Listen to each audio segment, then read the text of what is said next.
Salam sejahtera dan salam Malaysia Madani bersama saya Konstantin Pahlawan dalam Berita Pagi Sabah edisi Khamis 1 Ogos 2024. Ketua Menteri Datuk Seri Panglima Haji G. Noor menyambut baik usaha dilaksana Pusat Kajian Bencana Alam NDRC Universiti Malaysia Sabah UMS dalam penyelidikan dan pengurusan bencana negara khususnya di Sabah. Datuk Haji G berharap NDRC dapat bekerjasama dengan pengurusan bencana negeri menerusi penglibatan dalam Pusat Arahan Bencana yang bakal diwujudkan bersama Agensi Pengurusan Bencana Negara NADMA. Kepakaran penyelidik dari pusat tersebut amat penting sebagai input untuk membantu proses pembuatan keputusan berkaitan pengurusan bencana. Beliau menyatakan demikian selepas menerima kunjungan hormat NDRC UMS yang diketuai pengarahnya Profesor Madya Dr. Caroline M. Payus di pejabatnya di Menara Kinabalu. Kunjungan bertujuan memperkukuh kerjasama antara NDRC dan kerajaan negeri dengan menjadikan NDRC UMS sebagai lokasi pertemuan untuk semua penyelidikan, perkhidmatan kepakaran serta perundingan berkaitan bencana. Turut dibincangkan beberapa isu kritikal berkaitan bencana yang sedang berlaku di Sabah. Sebelum ini, NDRC UMS telah melakukan beberapa penyelidikan berkaitan gempa bumi, banjir dan hakisan pantai. Kementerian Sains, Teknologi dan Inovasi KSTI sedia mengkaji keperluan pewujudan rang undang-undang RUU berkaitan keselamatan digital di negeri ini. Langkah itu perlu bagi menangani ancaman keselamatan siber yang semakin meningkat. Berhubung dengan keselamatan digital ini mungkin saya akan minta dibincang oleh Jabatan Perkhidmatan Komputer dan kita akan berbincang dengan Peguam Negeri Sabah. Sekiranya belum ada, kita boleh perkenalkan. Dan ini juga akan kita rujuk dengan MC-MC yang ada mempunyai bidang kuasa dalam hal ini. Datuk Arifin ditemui pemberita selepas merasmikan seminar ICT Summit Negeri Sabah 2024 ke-16 di Kota Kinabalu. Terdahulu dalam ucapan perasmiannya, beliau mahu pelbagai pihak bekerjasama dalam usaha memerangi ancaman siber.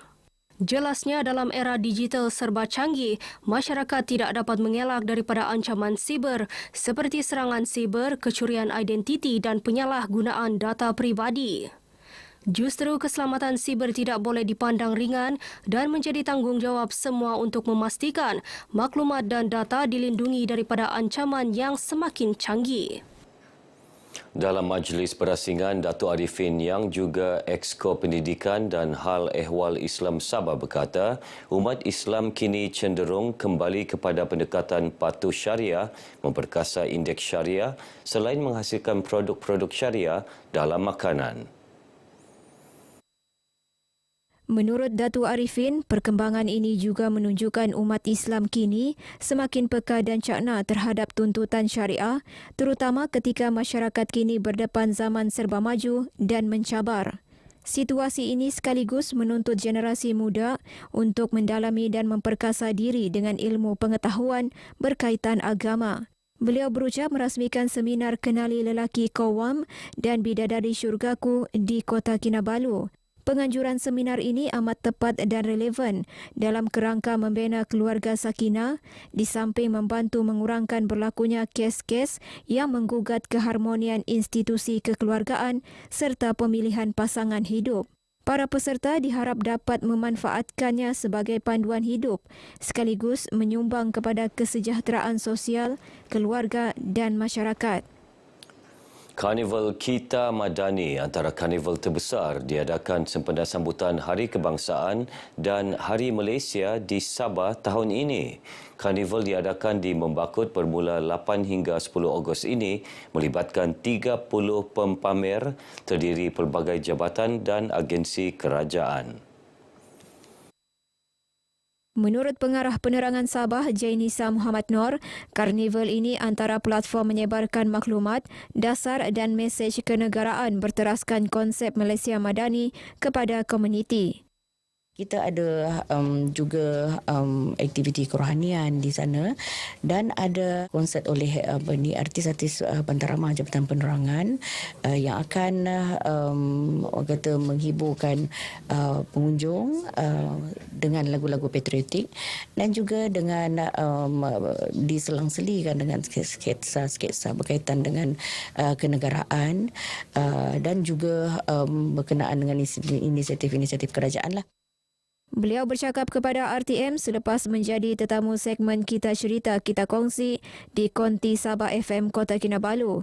Orang ramai dijemput hadir bagi memeriahkan lagi karnival berkenaan yang dijangka disempurnakan Menteri Sains, Teknologi dan Inovasi Datuk Dr. Muhammad Arifin Muhammad Arif yang juga adun membakut.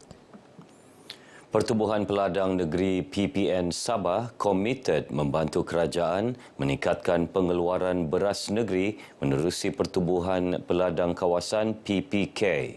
Ketika ini PPN Sabah dalam proses pelaksanaan projek penanaman padi secara komersial di Beaufort. Projek tersebut akan dilaksana dengan kerjasama beberapa jabatan dan agensi kerajaan serta pemilik tanah. Sebenarnya untuk peladang membuat bersama dengan pemilik tanah, ada peladang maksudnya, memang kita akan bersama-sama untuk membangunkan tanah tersebut untuk supaya dapat mengeluarkan makanan, membantu kerajaan. Datuk Nazri ditemui pemberita selepas merasmikan mesyuarat agung tahunan ke-46 tahun 2024 PPK Beaufort yang dihadiri lebih 150 ahli PPK Beaufort. Menurutnya, lebih banyak usaha akan digembleng bagi meningkatkan pengeluaran beras negeri menerusi bantuan kerajaan yang disalur di bawah program Madani dan Pelan Pembangunan Sabah Maju Jaya SMJ.